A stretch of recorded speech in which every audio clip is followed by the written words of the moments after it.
Talking about my favorite subject, taxpayer wasted money. We're talking about the California High Speed Railway System going from San Francisco down to Southern California and Los Angeles and San Diego.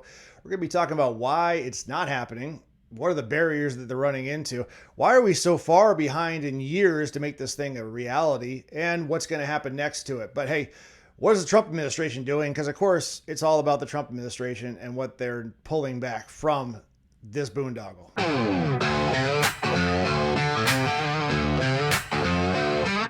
Now, if you remember back in 2008, and that's the time actually I lived in California, so I remember this very well. The California high-speed train going from San Francisco all the way to Los Angeles, eventually Anaheim, and of course they're adding San Diego and Sacramento in there too.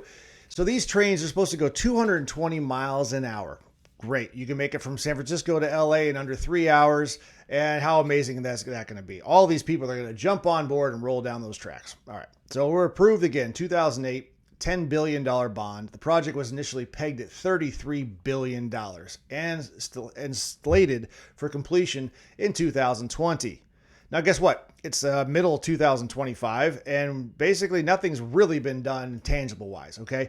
And I just want to clarify, I'm talking about billions of dollars. If I ever say the word million, I misspoke. I'm talking billions of dollars right now. Phase one, it was a 494-mile stretch from San Francisco to Anaheim. If you know Anaheim, that's where Disneyland's at. The Anaheim Ducks play their hockey.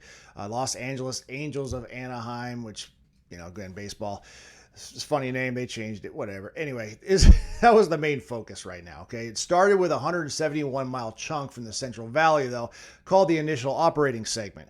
This is from Merced-to-Bakersfield. Now, if you're not from California and you actually know where those places are, I'd be surprised.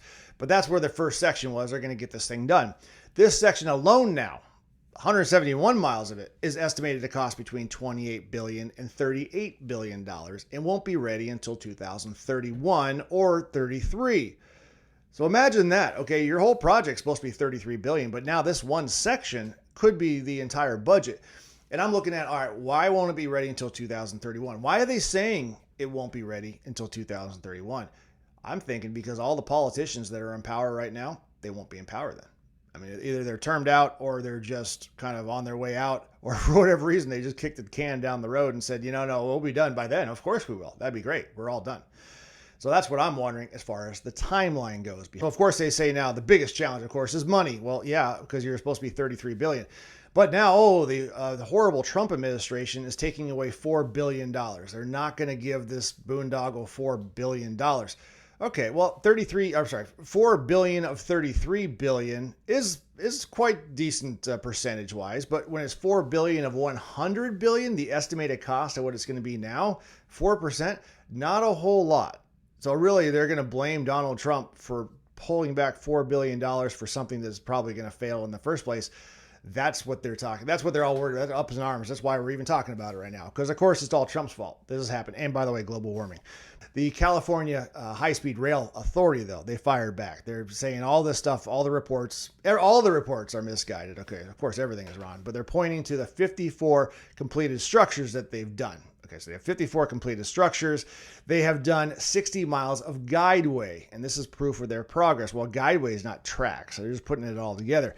But on top of that, the project faced delays from eminent domain issues as well. So they've had to acquire 2,270 properties. Now, if you didn't know that in the beginning, you're going to have to basically acquire these properties by eminent domain. You're kind of an idiot. And why is it taking so long to do all that? Well, there should have been a clearer path. I mean, we're talking about these are people's farms, businesses, homes for that matter, that have been built up over the last 100 years, probably longer. And you're just going to be like, yeah, we want to build a railroad station through this thing. A lot of other pundits are coming back saying all this money would be spent better on somewhere else. Basically building another highway, byway, interstate, or just building in the roads, or just a regular railroad track that goes in there that you can run a regular train and connectivity across the entire state. That could be a possibility, but that's kind of where we're at with the situation on building. Why do we need a train that goes 220 miles an hour? So to fund this money, basically what's going to happen, they're going to say, hey, we need private money because the government of California is bankrupt. The federal government deciding we're not going to pay you anymore, nor print more money to pay you. So now they're turning to private investors. And I imagine who would the private investor is going to be like, yes, please take my money for something that we're not sure is ever going to be completed. And yeah, go ahead and use it. We'll never see an investment, never see a return, but it'll be great. Because I'm looking at it like, all right, 100 billion, just to use a round number of 100 billion. How they even got that, I don't know. It's not 101 or like 98. It's 100 even.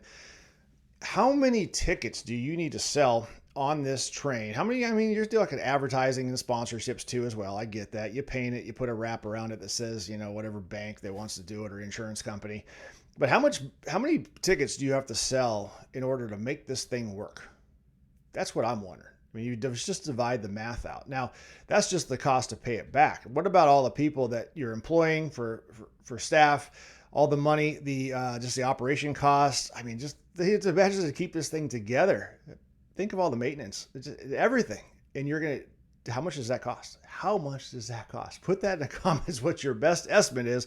And we'll look at that in 50 years when this is actually done. But if they pull this off, I mean, it'll be the first true high-speed rail in all of America. It's cutting travel time so great. You can go so fast from one place to another, boosting the economy. Okay, all right, fine. You know, but of course, reducing the carbon footprint because that takes more cars off the road, which is carbon emissions. So that will lower the temperature of the entire Earth if California can just put a railroad station in here. So it's a cautionary tale of big dreams and like, can this even come to fruition? What are we going to do? But what is it worth? What is this project worth? What is all this red tape that's holding it back? What is it going to be when it's actually done? And I'm like, all right, we're looking back 100 or 200 years when we're all dead, and we're going to look back and say, or those people are going to look back and say, man, I'm so glad those people back in 2008 signed on to this high-speed rail so that we could have high-speed travel and do all these things that we wanted to do so fast.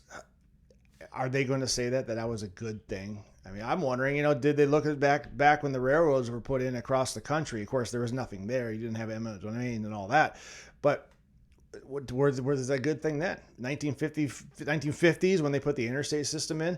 I'm assuming everybody thought that was a good idea. Probably they thought it was impossible, but probably a good idea. I don't know.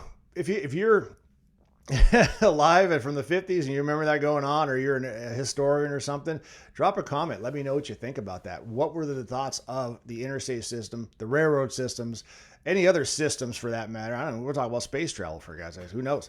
But whatever you want, drop a comment. Let me know what you think. And then drop a comment too. Do you care? Would you ever ride on this thing if you were in California, other than maybe once or twice just for fun? But would you actually commute on this thing? Is it worth the cost to do this? Are you willing to give up your land through eminent domain if you were to be one of these people in the valley or some other area? What are your thoughts? Is it worth it? Should we do it elsewhere? Keep it going. Hey, I'm going to keep looking at the truth between lines. Between